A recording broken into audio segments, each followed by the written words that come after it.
തിരുവനന്തപുരത്ത് യുവതിയെ ഭർത്താവ് കഴുത്തറുത്ത് കൊലപ്പെടുത്തി. നാലാഞ്ചിറയിൽ വാടകയ്ക്ക് താമസിക്കുന്ന മണ്ണന്തല സ്വദേശിനി ഹസീന ബീവിയാണ് കൊല്ലപ്പെട്ടത്.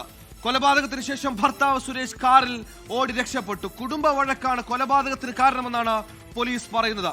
സ്വന്തം മക്കളുടെ മുന്നിൽ വെച്ചാണ് അമ്മയുടെ കഴുത്ത്. ഇന്നു പുലർച്ചെ 5:30 നാടിനെ നടുക്കിയ കൊലപാതകം അരങ്ങേറുന്നത്. സുരേഷ് ഭാര്യയായ ഹസീനയെ വെട്ടിക്കൊലപ്പെടുത്തുകയായിരുന്നു. നാലാഞ്ചിറയിൽ 4 മക്കൾക്കൊപ്പമായിരുന്നു സുരേഷും ഹസീനയും താമസിച്ചിരുന്നത്. ഇവർക്കിടയിൽ കുടുംബ പ്രശ്നങ്ങൾ ധാരാളം ഉണ്ടായിരുന്നതായി നാട്ടുകാർ പറയുന്നുണ്ട്. അതായത് സുരേഷും ഈ ഹസീനയും തമ്മിൽ നിരന്തരമായി പ്രശ്നങ്ങൾ ഉണ്ടായിരുന്നു.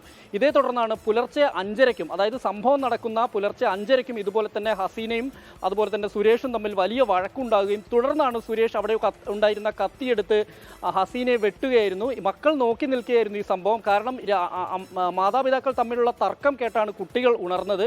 ഈ കുട്ടികളുടെ മുമ്പിൽ വെച്ചാണ് ഈ കൊലപാതകം നടത്തിയ ശേഷം ഈ ഹസീനയെ വെട്ടിപ്പരിക്കേൽപ്പിച്ച ശേഷം കത്തി കഴുകി സുരേഷ് അവിടെ നിന്ന് രക്ഷപ്പെടുകയായിരുന്നു. പിന്നീട് മൂത്ത കുട്ടി വിവരമറിയിച്ചതിൻ്റെ അടിസ്ഥാനത്തിലാണ് പ്രദേശവാസികളും പോലീസും ഉൾപ്പെടെ സ്ഥലത്തെത്തുന്നത്.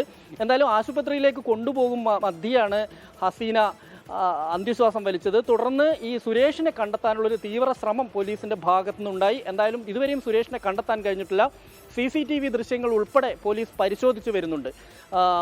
മാതാവിനെ കൊലപ്പെടുത്തിയ ശേഷം പിതാവ് പോയതോടുകൂടി 4 കുട്ടികൾ അനാഥരായി.